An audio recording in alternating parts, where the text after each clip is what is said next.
studio d'enregistrement.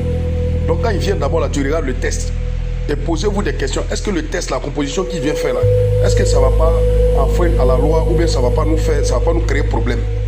Et quand vous vous dites Niambois et parmi vous il y a des intellectuels et chose bizarre, le maire même de Zoukoubé est RHDP. Et vous tenez ces propos-là, vous laissez un enfant tenir ces propos-là. Moi, chez moi, il n'est pas Niambois. Il n'est pas Niambois. Je suis Niambois, mais celui qui a chanté, je ne suis pas sûr qu'il est Niambois. Parce que si c'était arrivé à un Niambois, les Djoula n'allaient pas chanter pour dire allô Niambois Nounou. Voilà. Moi, j'ai vu un jeune Niambois qui a poignardé un petit Djoula à Angré Château. Et on a demandé pardon. C'est le jour de ses funérailles-là. Ses parents Djoula n'ont pas chanté allô Niambois Nounou.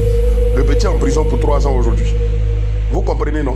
Donc ça, c'est ta réponse. Maintenant, il y a un autre qui dit, est-ce que tu es obligé de confondre tout le monde ou bien tu es obligé d'accuser tout l'Ouest? Je vais vous poser la même question. Il était obligé de dire allô Djoula Nounou. Quand il a dit allô Djoula Nounou, c'est pour voir votre réaction, c'est pour ça que j'ai dit tout l'Ouest. Voilà, parce qu'on incrimine tout le monde là, vous voyez comment ça fait mal. Donc de toute façon, vous vous sentez là, c'est comme ça les Djoula se sentent. Mais eux, ils surpassent leur douleur.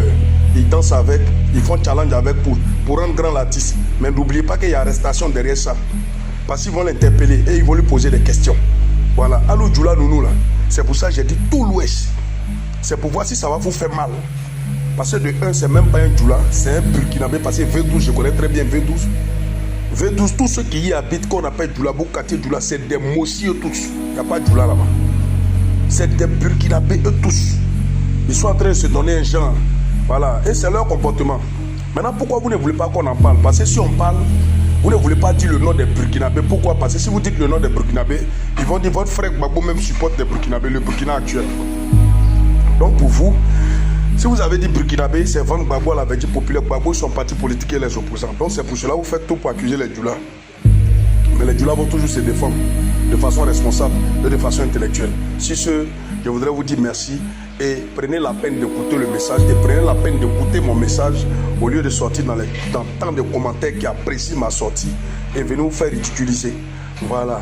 Si tu es Niambois, il faut apprendre à donner des conseils à tes frères que de les laisser dans des problèmes et puis après venir se victimiser. Lui là, s'ils l'ont arrêté de suite là, les gens m'ont sorti. Il a dit quoi de mauvais? Le procureur a fait comme ça. C'est dit toujours, vous vous trouvez, vous êtes un poison. Vous êtes un poison. Et tous nos parents là, ce sont nos frères qui sont venus les induire en erreur. Et puis nos familles ont disparu. Kragbe Niagbo a vendu nos parents.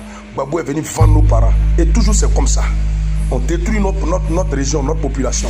Et puis on pense que c'est bon. Apprenons à donner de bons conseils à nos petits frères. Sur ce, je voudrais vous dire bon après-midi et que Dieu bénisse la Côte d'Ivoire.